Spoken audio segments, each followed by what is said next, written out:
আজ একটা বিষয় শেয়ার করছি।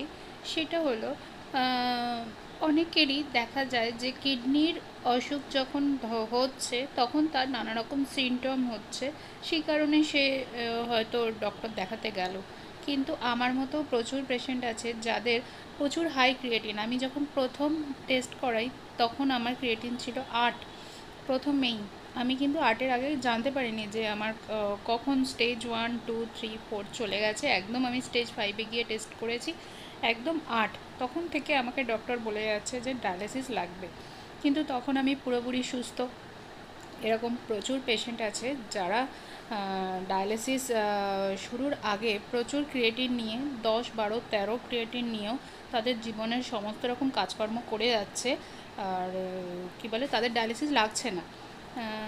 তো কিছু পেশেন্ট এরকম আছে যাদের কোনো রকম সিমটম হয় না, সেরকম মেজর কিছু হয় না, যেটার জন্য মানে যে হাই ক্রিয়েটিন নিয়ে আছে বলে তার কোনো অসুবিধা হচ্ছে। তো আমি সেরকমই একটা পেশেন্ট ছিলাম।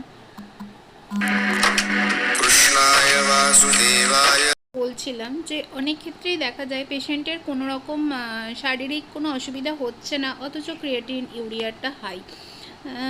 তো সেক্ষেত্রে ডক্টররা বলেন যে হাতে একটা ফিস্টুলা বানিয়ে রাখো, কারণ ফিস্টুলা দিয়ে ডায়ালিসিস করতে মানে সঙ্গে সঙ্গে তো করা যায় না, বেশ কিছুদিন সময় লাগে, 45 দিন মতো টাইম লাগে যে ফিস্টুলাটা ম্যাচিওর হওয়ার জন্য। তারপরে হাতে এরকম ধরনের একটা বলকে পাম্প করে করে সারাক্ষণ হাতটাকে মানে ভেইনটাকে ঠিক করতে হয় যাতে ঠিকভাবে ডায়ালিসিস হয়। এটার এই ফিস্টুলা খুব যেমন দরকারি জিনিস, এটার এই ভেনটাকে মানে ঠিক রাখাটাও অনেক বড় ব্যাপার। মানে সেটা বল পাম্প না করলে কোনোভাবেই ভেনটা ঠিকঠাক হয় না কিন্তু। তো যাদের ফিস্টুলা আছে তারা কিন্তু বল পাম্প করে করে ভেনটাকে একদম ঠিকঠাক রাখবে যাতে ডায়ালিসিসটা খুব ভালোভাবে হয়। তো ডক্টর আমাকে সেরকমই বলেছিল যে হাতে একটা ফিস্টুলা বানিয়ে নাও, যখন এত হাই ক্রিয়েটিন হয়তো 1 বছরের ভিতর তোমার ডায়ালিসিস লাগবে। কিন্তু ভাগ্যক্রমে আমার 2 বছর মতো শরীর একদম ভালো ছিল। আমার কোনো রকম শারীরিক কোনো সমস্যা ছিল না। একটাই সমস্যা ছিল, সেটা হলো হিমোগ্লোবিন কম। না আমার ঘুম হতো না, এরকমও কিছু হতো না।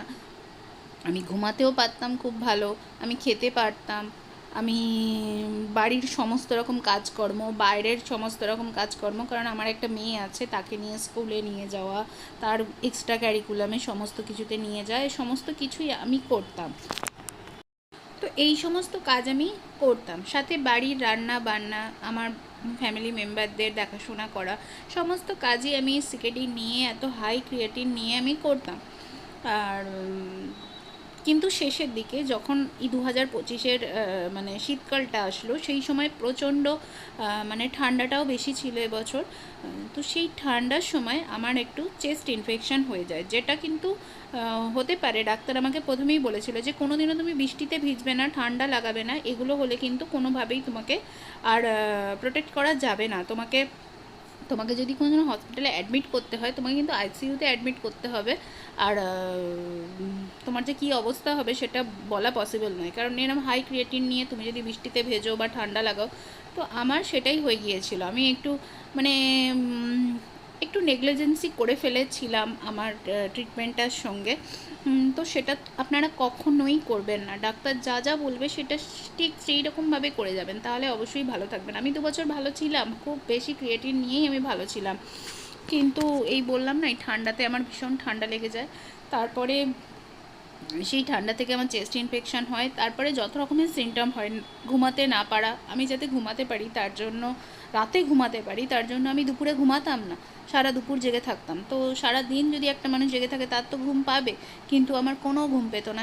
সারা দিন আমার মানে সারা রাত আমি জেগে জেগেই কাটিয়ে দিতাম।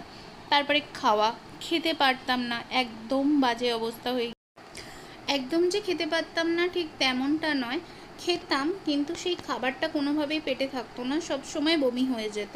আর শেষের দিকে আমার মানে যা খেতাম তাতেই বমি হতো। আর বমিটাও ঠিক নর্মাল নয়, যেন পেটের মধ্যে থেকে সমস্ত কিছু বেরিয়ে আসবে, এইরকম একটা কষ্টদায়ক বমি।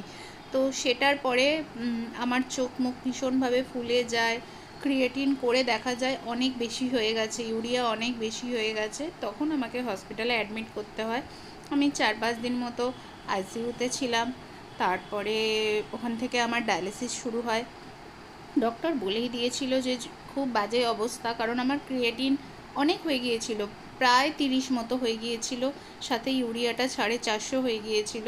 তো ডাক্তার বলেছিল যদি ডায়ালিসিস আমি নিতে না পারি তো কোনোভাবেই আমাকে বাঁচানো সম্ভব নয়। কিন্তু ভগবানের অশেষ কৃপা যে আমার কিছু হয়নি। ডায়ালিসিস নিতে গিয়ে আমি খুব ভালোভাবে ডায়ালিসিস নিয়েছিলাম। কিন্তু তার পরবর্তী সময়েও ডায়ালিসিস করার পরেও আমার অনেক রকম সমস্যা হয়েছে, তো আমি পরে পরে সেগুলো শেয়ার করব। আপনাদের যদি আমার ভিডিওটা ভালো লেগে থাকে আমাকে লাইক ও সাবস্ক্রাইব করে দেবেন।